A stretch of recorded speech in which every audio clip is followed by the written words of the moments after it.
Okay, so then we come to the literature review. Although we're starting the literature review, possibly, hopefully, everybody that's going to start doing things this year has started already thinking about it in the back of your mind. And if you started thinking about it in the back of mind, any news story that comes up, or any ideas you have, you've already done some very, very quick looks over the internet or read some books or things that are cogitating at the back of your mind, because you know you've got to do something. You're already trying to work out what it is you're going to do. Some of you might already have done a lot of research. And yeah, whilst we've got the research question, in order to do a good research, in order to do a good literature review, we're working together with the research question all the way through. So the literature review is the foundation for your clear research question. They need each other.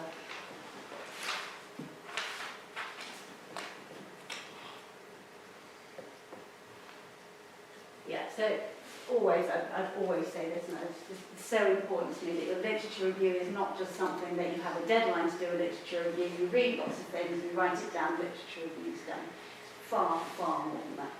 It's the foundation to absolutely everything, and it's what guides you inside yourself and gives you that, I really want to add to this, I'm really interested in that. They've missed something, but they just haven't noticed that. I know that's not true because I am nursing every day, and I know that that doesn't fit. So I'm not just going to take that just because they've written it in there. Something has got you, and you go, right, okay, I'm going to look at it. And so you should be inspired by your literature review. You should be reading things that make you feel really engaged, or really angry, or see where things are missed, or see where other people have said what you've been trying to say, and you can go, I just get them.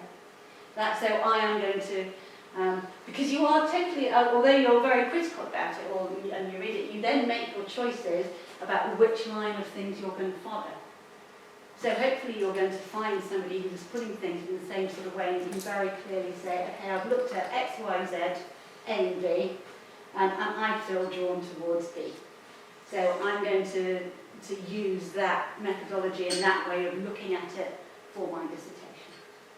So hopefully that happens, but you have to do a lot of reading before you find that. Okay. Somebody's carrying the books in the middle of my crate. Okay, I can't do that one. Maybe if I go back to that, can we go? Okay, I'll have to paraphrase that because otherwise I have to come out. But I think it makes sense if you just, without the last line, right, which I apologise for, I can't change that one now. So we need to consider the literature because your work relies on the foundations of other people's work. That's how people know if it's important or not. So they have to, so your work is judged on how well it fits into other people's work. Yeah. And everybody does this. Okay, so we need to set the scene. We need to look at what's going on around, what other people are writing about, what people are thinking are important at the time. And in every field, everything changes. So there's always movement on something. Some topics become very important and then they drop off and they're not looked at. And then, my topic was sustainability in business and education and how they're looking at, and there are specific times in the 80s it was very big. Nothing much happened at the beginning of the 90s. People then picked it up again later on. So there are fashions in the field of what you're doing. So you can have a look at, is this something that people are thinking about now? Why are they not? Or why are they? Why is this suddenly important? Is there something else going on? And looking at where people are, maybe, and slightly, it depends what it is that you're looking at. But if you're looking at a subject, maybe people in different fields are looking at this subject. And in what way are they harmonising and synthesising, in which way are they seeing things differently? So you can bring together different points of view, and you can bring together ways in which other people are looking at what you're doing or what you're interested in, and they see things either the same or different or from somewhere that you hadn't actually even considered. So you can synthesize all the different ways that people are looking at things. It needs to not just be descriptive. I've got a checklist as we go through here. It's like, this is a good literature review. This is just a list of names and dates. Like, so-and-so said this, so-and-so said that, so-and-so said what. So why is it important? Why does it matter that, somebody at Harvard said this 20 years ago? So what? So you have to actually show why it's important to the things that you're looking at. What have they missed? Who's been writing this? There's quite a lot going on forgotten the word, and empiring.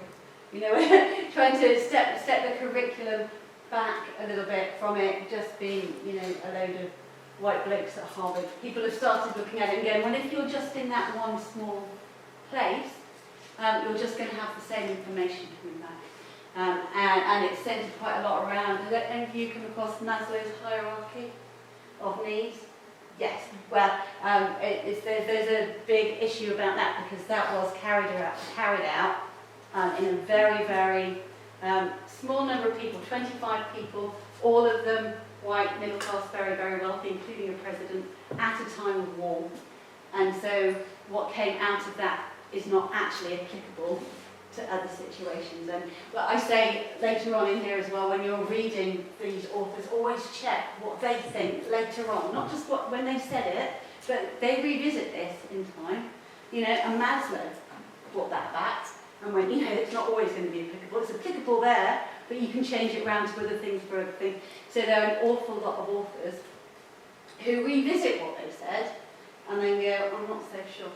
So in education, Howard Gardner, there is Manuel Castells, who's written volumes and volumes and volumes on, I think it's his heritage, history and heritage. And then the beginning bits of his books, if you read them, you go, not so certain about that. But he's a great name, so I have to go.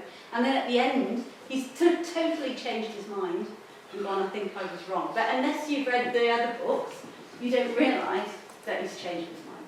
So always be aware that authors, we all do, don't we? So what we believe at 25 is not exactly the same as we're going to believe at 60. And an academic has got a long period of time. So just check that they still believe in what they said they believed in.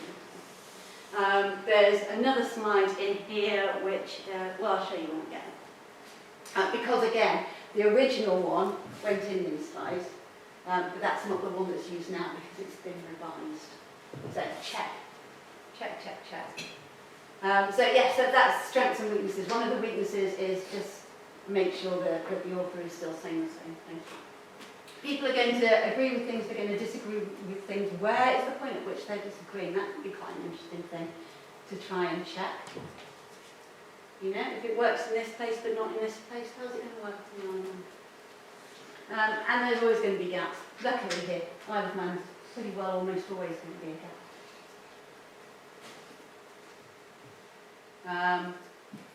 And there should be something, because you're a part of this continuum, you're walking with other people along the way, other people are going to join this walk and join you afterwards.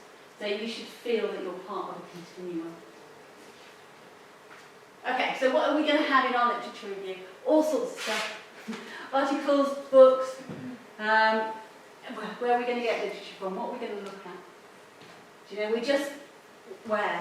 Where are we going to get all of this information for? And all of this information we're then going to have to critically evaluate and put it all together. I mean, it's huge, isn't it? It's a huge source. How are we going to narrow it down to know what it is that we're going to look for?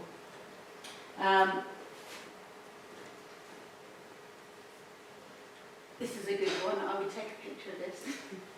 So these are things that will help you work out exactly where you're going to put your time. I like this. This for me is the most important. Which is relevant?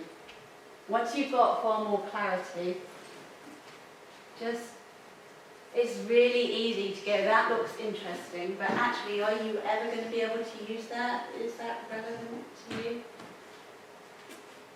By all means, read it. It depends, you might have a curious mind, but when you read it, you just go, okay, that's lovely, I'm really pleased I know that. That's not going to be in my paper. Read as much as you can, but only put in your paper what is strictly relevant to your question. Keep going back to that question, that shining lighthouse. Change it as you need it, but whichever you've got at the time, stick with it. Yeah, there's too much in a short period of time to go over everything there, but take a picture and look at it. Focus upon that. And the same with this. Again, I'm not going to go through all of this. Take a picture and look at it. You can see here, it's analysis, it's synthesis, it's evaluation, it's rationale and justification. So these are things that we are looking for as supervisors when we look at it. We don't just want a list of names and other people that have written things that are vaguely connected to this, like, so what? It's got to really help bring this question to life. And can you see here, we've got the literature review. This is the whole process of it. Look at this here. We're right at the beginning. Got the research idea, got the literature review, thinking about the research problem. And in actual reality, we're going to go round and round and round and round and round and round and round this. Strengthening it and strengthening it and strengthening it. Because then once we've got that right, everything falls into place. Then when we know where we're placed in the literature, or we know where we're walking in step and tandem with everything else, we know where our question is going, well then finding out our methodology, that's not going to be a problem, is it? Getting our data, we're going to find straightforward because we know what we're getting and why and where it's falling into place. So it's worth spending the time here. And this is where you're going to be spending the time. And it's really worth every second of it. Yeah, because that's going to guide you to all the other steps that you need. Okay, here we go. There's the poor view. Again, this is another one, take a picture of it. What do we not want to see? Well, we don't want an annotated biography, do we? Well, we really don't. We don't want something where we think, do you know what, I don't know what I'm saying, so I'm going to use really big words and convoluted sentences with lots of thuses and wherefores and howsoevers, because that makes me look clever. And if I look clever, they're just going to give it to me because, I look clever. So that's enough. I must be clever, so I must deserve it. Yeah, is it arbitrary? Well, no, if you do not know where you're going, do you not have a clear idea of what you're asking and how you can put it together? Are you just wandering all over the place? Does it not? What are you doing?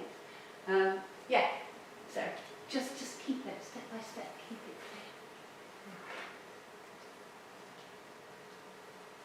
clear. Okay, so I'm really hoping that those of you in health are not going to have to do a systematic review. I know I only do narrative reviews.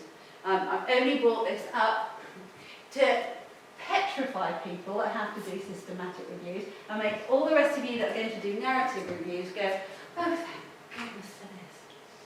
Okay, so a narrative review, you're telling a story. So you're looking at the literature that's around, you're synthesizing it, evaluating it, you're putting it together, it's making sense to you, you're saying why this is important. A systematic review is going to get absolutely everything to do with a particular thing. Everything, I mean everything. And there's a whole list of 29 points that you have to match and say exactly why you've chosen it, why you haven't chosen it. It's huge. So it's used in, doctors use it. Or if you're going through pharmaceutical things, you have to prove and check things. You have to check everything that's ever been written about the subject, ever, and list what's been said and why. We are, luckily, hopefully, all going to be doing narrative review. So we've got a much nicer task. And we have a choice of how we lay it out, but basically we're telling our story in some way about how we got from A to B and why we think this is important, why other people think this is important, why we are where we are.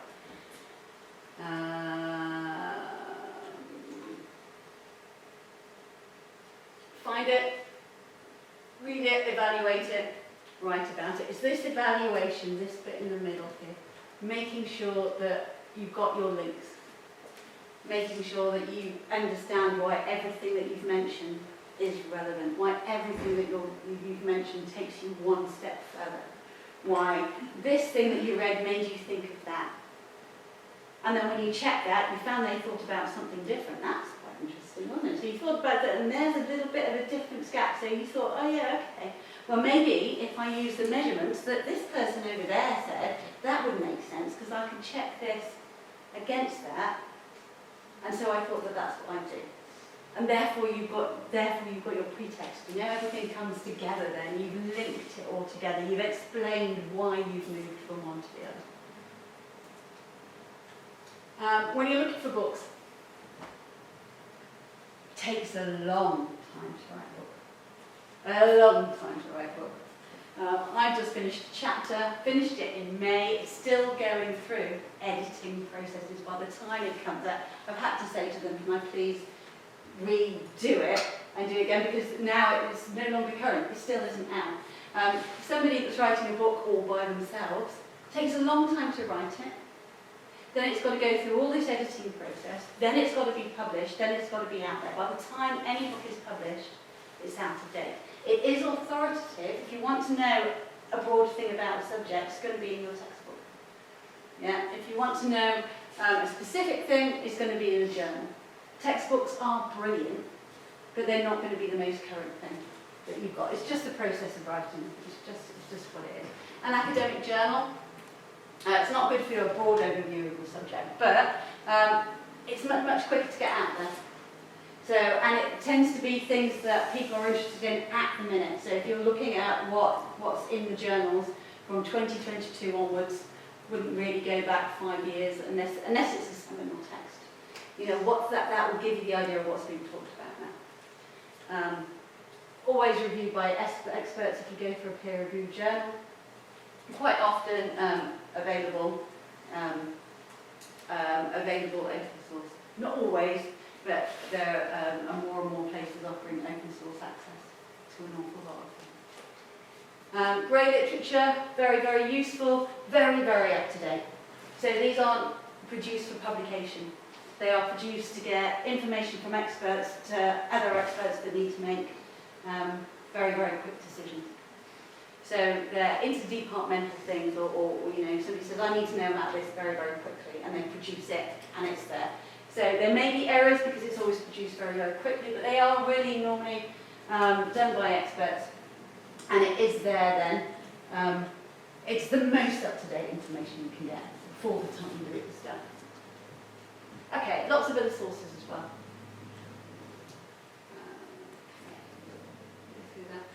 Internet, advantages and disadvantages.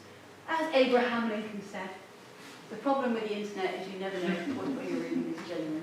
Anybody agree? You never know. My favourite story, it's a book actually, it's a book called Next. And it's a fiction. There is an experiment going on, and they have this, you know, half chimpanzee, half human. And they want to stop the experiment, they're going to kill this. And the scientist brings the baby home to the wife, and the baby goes, we can't bring up chimpanzee and a half human, like what are we going to do? And the wife says, leave it up to me. And so she creates this fake website, this fake illness, about babies that have this extra hair and climb trees and do all of these things. And within a couple of days, other people are going in, oh, yeah, do you know what? Yeah, my cousin's got this, or I know this. So there's a whole thing fills up of people that have been responding to this false thing that they put up. So, and then, of course, the child goes to school, and the headmaster goes, you can't do this. And then she goes, well, you know, he's got this illness. Look it up on the internet if you don't believe me. And then it's like, yeah, it's the internet. There we go. So this thing can happen all the time. So use the internet with caution. Yeah. It's fast, it's free, lots of languages. You can get some fantastic ideas for them. But they then have to follow those ideas through and make sure that they have validity afterwards. You can't just take them. It's not necessarily accurate, it's not necessarily comprehensive. There's a lot of people out there that are trying to lead you in certain ways, but either financially or whatever reason. So you've got to be aware. You can't just take it from the internet. So you just have to think, who are the people qualified to do it? It's like, who is the intended audience? Why was it made? Is it made to sell you something? It's made to put a particular thing up. Why is that there? This is also a good one to take a picture of. It's really, really important that you evaluate your sources.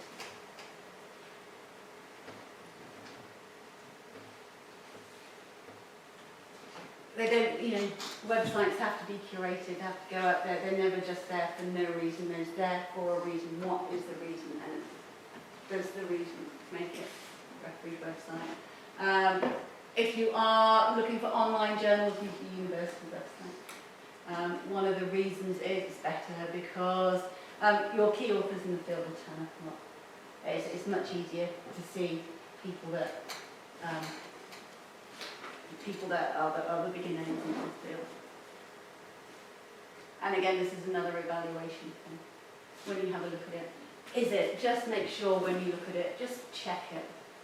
Is it worth putting that into your thesis? Because what you want to do is when you're writing your dissertation, you're wanting to use things that have some really serious validity behind it. Because you are walking on the shoulders of giants. Yeah? So you're basing your work on what other people have said. So you want to base it on some rock solid work. How are we doing? Just a few minutes. Here's some open access places that you can go and look at. Copernicus now changed to something, but if you click on the boy you put in Copernicus, it takes it to the link in the new web.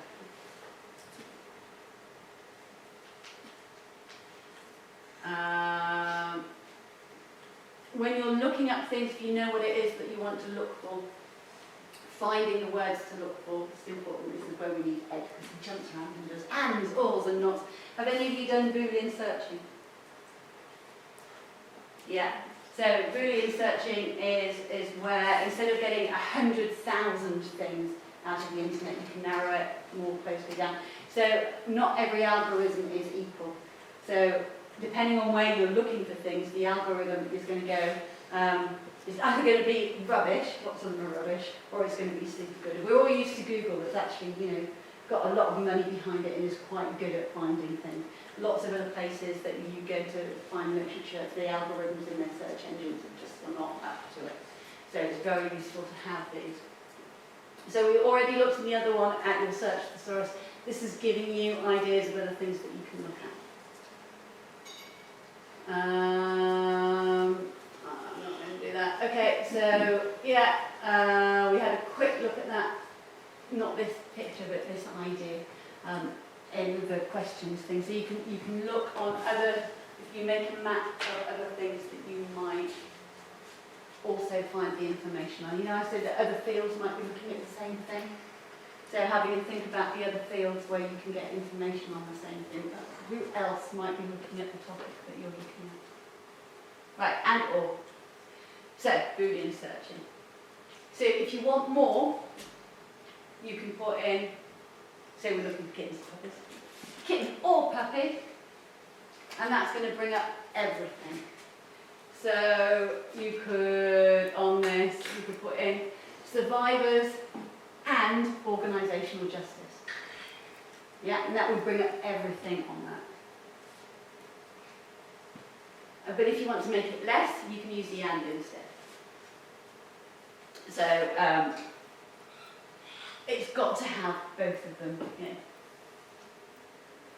The other thing that you can try doing is taking off, if you're looking for a particular word, we're not entirely sure how, has this got the English? No, that would be nothing.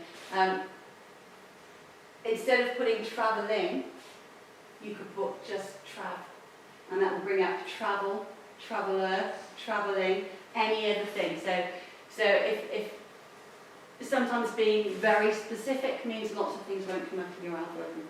So it's a way of being slightly less specific. You're allowing all of those other options to come up in there. Some databases you need to put something in. You need to put an asterisk, or you need to put it in. In Google, you need to put it in. My favourite way of finding out where to go, absolutely, I love this, right? So you find something, an article that you really like, and then you go, well, they're also standing on the shoulders of giants. Yeah, we're also walking down this path. So who are they walking down this path with? Yeah, who's she, right? So then you look at it from the point of view of like companionship altogether of academics working towards a thing, and you're following what other people are writing in this community. So it's a way of finding the community of people that are working on the same thing. So yeah, whatever you've read that you like, check the citations, use the citations as a way of moving forward. And again, you'll find the same names coming up again and again in citations of articles that you're reading. And that will help you locate your place in the field. I'm not going to do systematic. Yes, you know, I said it's scary. Yes, I brought this up just to scare you. I'm going straight past it. But a systematic review, you've got to have everything. All of those things. And these are the only ones that you're librarian. You've got to do all the rest yourself. So be very, very grateful you're not doing systematic reviews. And I'm running out of time, so super, super quick flick through these. This is just how you're going to read it. Don't think you have to read every article from beginning to end and take everything in. You don't. Right, read the abstract, read the summary, have a quick skim through it. Yeah, it'll save you an awful lot of time. It might not fit in at all. And have a look at the citations, have a look at the references at the end.